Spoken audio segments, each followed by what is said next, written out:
Welcome to the Finance Gym Action Plan for a Better Life with Money video series. My name's Stacy Powell, and if you're ready to not just know better, but do better with your money, you've come to the right place. Today we're going to talk about budgeting, but probably not about a kind of budgeting you've ever heard about before. We're going to talk about starting your budgeting with dreams and goals. I love budgeting.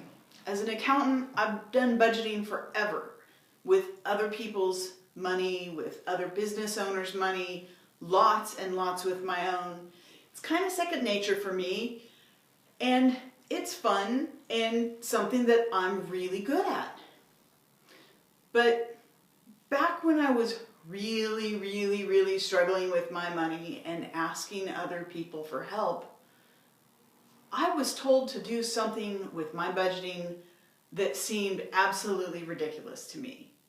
I was told to put together an ideal budget, which I thought was the most ridiculous idea in the whole world. I was just struggling with paying my electricity bill every month, having enough money for the absolute necessities.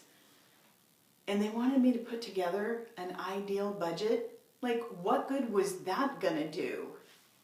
But if there's one thing I am, it's compliant, and when I'm being coached in an area, I will do what I'm told, even if I think I'm smarter than the person coaching me. So that's what I did. Sat down and put together an ideal budget, which meant I was budgeting for stuff that I had never budgeted before. Vacations, reserves. I specifically remember getting into an argument about concerts.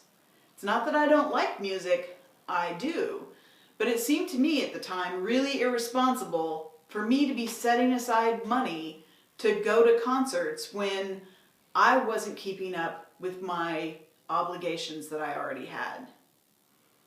But their point to me was, just do it. Put your ideal life down. Put down what it is you want to be living with. And so I did, and they were right. I like going to concerts. And there was a lot of other things that I wanted in there. Disneyland went in there. I hadn't taken my daughter to Disneyland for years. And, not that you can raise a kid and it's going to be the end of the world if they don't get to go to Disneyland, but I live in California. It's kind of important, right? And why wouldn't I be? Why wouldn't that be a part of my spending plan?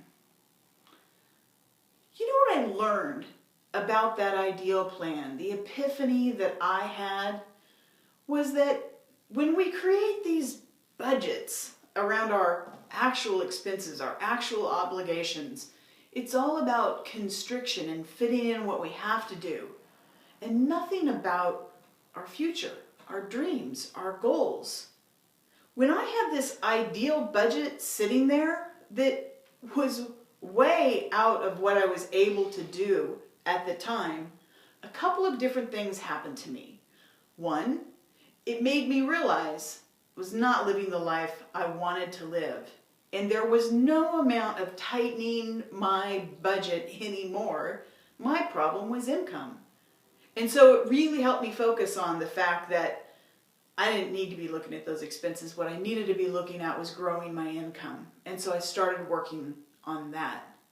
And the other thing it made me realize is that you're going to spend a lot more time focusing on your money if the things you're focusing on are things that you're excited about. I was excited about vacations. I was excited about Disneyland. I was even excited about reserves. Not that so much you get excited about reserves, but I was excited about the idea that the next time something serious happened with my car, I was going to have money to pay for it without using a credit card or making a call to the bank of mom and dad or wherever I would call. So that's the thing that happened for me. That was my big epiphany. And I promise you, if you sit down and roll your sleeves up and do this ideal budget, you're going to have an epiphany about your financial life as well. It'll be different than mine. I don't know what it'll be, but I promise you, if you do it before you do your actual budget, you're going to learn something. And I think it will be something of value. Now, at the end of all of these videos, I remind you to please not do it alone. This is a kind of a big chunk of work. And so if you have somebody who is all about your future and your dreams, ask that person to sit down with you and do this ideal budget. And if you'd like to join the community where there's other people working on this right alongside you, there's a few places you can go. One is over at Facebook. We've got a Team Do Better group. It's completely private. The only people in there are people who are also working on their money. You can also sign up for our newsletter at thefinancegym.com, or you can subscribe to the YouTube channel below. Thanks for watching.